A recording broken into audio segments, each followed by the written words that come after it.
सतनाम साहिब बंदगी सभी मुक्ति भक्ति के सज्जनों को सतनाम सत्य कबीर। आज का विषय है कबीर मूल ग्रंथ बीजक रमैनी नंबर 21 में सतगुरु कबीर साहिब अपना परिचय देते हुए ओंकार ब्रह्म निरंजन काल भगवान स्वयं अपना भी परिचय देते हैं कि मैं कौन हूं। और खासकर वो जरूर ध्यान दें जो भक्त ये समझते हैं इस सृष्टि का रचयिता पालनहार परमपिता परमात्मा है या सतगुरु कबीर साहिब है। ऐसा बिल्कुल भी नहीं है। इस सृष्टि के रचयिता पालनहार और संहारकर्ता महाप्रलय में तब्दील करने वाले स्वयं काल भगवान है। परमात्मा तो उनसे परे की अवस्था है। आइए सुनते हैं रमैनी नंबर 21।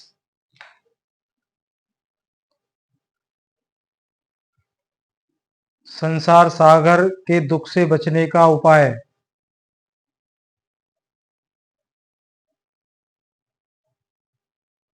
बहुत दुख दुख दुख की खानी, तब बचियो जब राम ही जानी।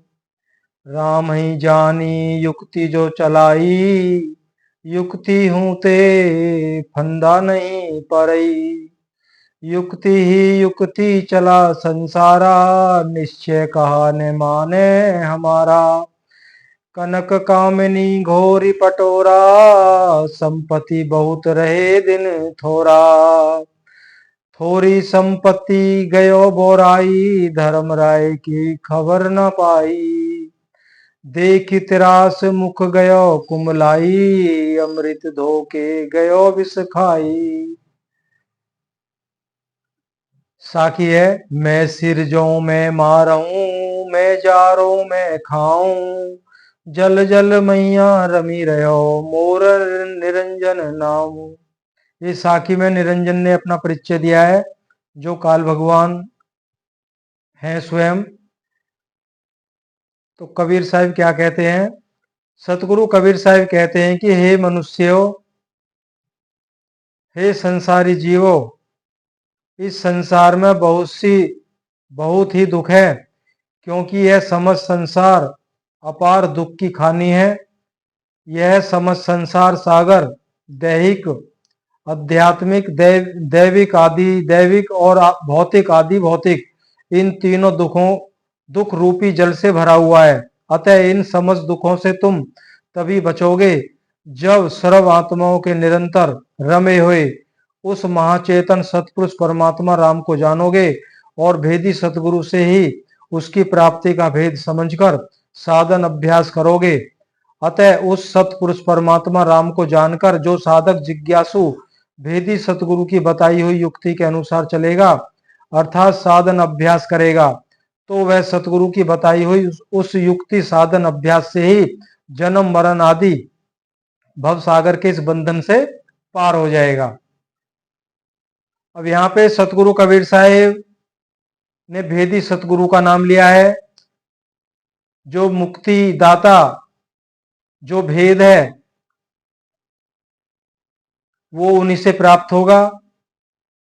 अब यहां पर आकर तो हम सभी रुक जाते हैं, आखिर भेदी सतगुरु कौन है, कैसा है, कैसे मिलेगा? देखिए, भेदी सतगुरु का परिचय पहचान और शिष्य की पहचान मात्र 10 सेकंड में हो जाती है। अगर शिष्य को भेदी सतगुरु ने अपनी शरण में ले लिया, मात्र 10 सेकंड का समय लगता है। क्यों? वो जानते हैं ये इस लायक है या नहीं, सीधा सा सवाल है। लायक है तो शरण में ले लेते हैं, और नहीं है तो वापस भेज देते हैं। और भेदी सतगुरु केवल उस भेद को ही देगा, पहले मार्ग देगा।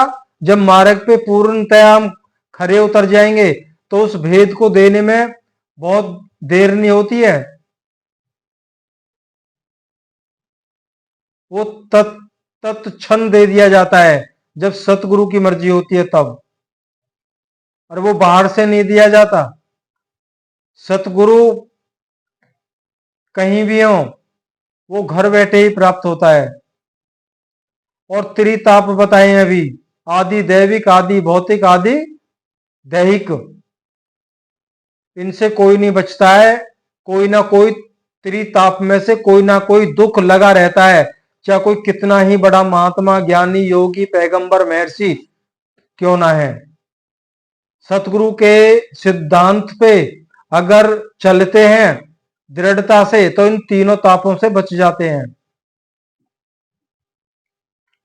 लेकिन साहिब आगे कह रहे, मैं देखता हूं कि यो तो संसारी लोग अपने मन से और मन कल्पित अनेक प्रकार की युक्तियों से अथवा गुरुवा लोगों की असत्य उपदेशी रूपी युक्तियों से चलते हैं, परंतु वे लोग हमारा कहा हुआ जो आत्मा तथा परमात्मा के वास्तविक स्वरूप का परिचय तथा प्राप्त कराने वाला सत्य उपदेश है, उसको निश्चय से नहीं मानते हैं। कह रहे हैं यूं तो पूरा संसार को मैं देख रहा हूं, झूठ से भरा हुआ है, विषय विकारों से इनका अंतःकरण भरा हुआ है, और झूठे गुरुओं के पास जाते हैं, झूठा उपदेश ग्रहण करते हैं। मेरे सत्य है जो निश्चय सत्य मुक्ति मार्ग है, उन उपदेशों को ये सुनते ही नहीं है। किंतु संसारिक वैभव, धन, स्त्री, पुत्र आदि, परिवार, घोड़ा, हाथी, वाहन और रेशमी कपड़े, महल, अटारी एवं जमीन, जागीर, जायदाद इत्यादि बहुत सी संपत्ति है, परंतु तुम्हारे रहने के दिन और भोगने के दिन थोड़े से हैं। अतः उन विनाशी पदार्थों की प्राप्ति के माया प्रपंच में ही संसारी लोग दिन रात तपते रहते हैं, खपते रहते हैं। अतः हे जीवो, यदि तुम इस दुख सागर से छूटना चाहते हो तो भेदी सतगुरु के उपदेश के अनुसार चलकर सत्य सुख की प्राप्ति करो। अज्ञानी लोग थोड़ी सी संपत्ति पाकर दीवाने पागल बन जाते हैं। वे लोग धर्मराय, पापियों के यम यातना भुगताने वाले, पुण्य पाप आदि कर्मों का दुख सुख स्वर्ग आदि फल प्रदान करने वाले एवं सर्व जीवों पर शासन करता, शुभ शुभ कर्मों का नियंता ईश्वर यमराज काल भगवान निरंजन की खबर सुधी नहीं है, अर्थात उसको भूल जाते हैं कि उसके कर्मचारी यमलोक के स्वामी यमराज के भेजे हुए दूत या स्वयं ही आकर एक दिन ले जाएगा, इसकी खबर उनको बिल्कुल नहीं होती है, भनक तक नहीं लगती है। अतः अंतिम समय में उन विशेष पापियों का मुख यमराज के भयंकर रूप को देखकर उसके भय से कुमला जाता है। कई बार देखा है ना, अंत समय पे मलमूत्र भी सैया पे ही त्याग दिया जाता है, इतना भयभीत हो जाता है जीव। क्योंकि अमृत के धोखे में उन्होंने विष को खा लिया है, अर्थात भोग लिया है। अब साखी का व्याख्या है, स्वयं काल भगवान क्या कहते हैं, मैं सिरजो मैं मारूं।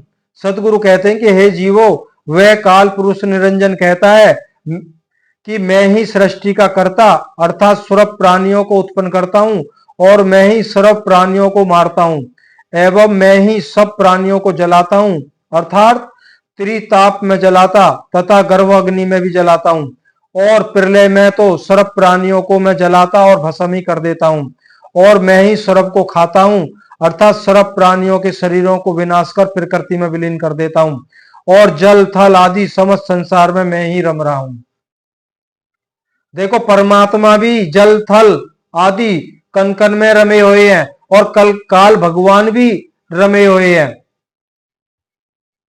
क्योंकि इनका विनाश नहीं होता, इसलिए इनको निर्गुण निराकार कहा गया है।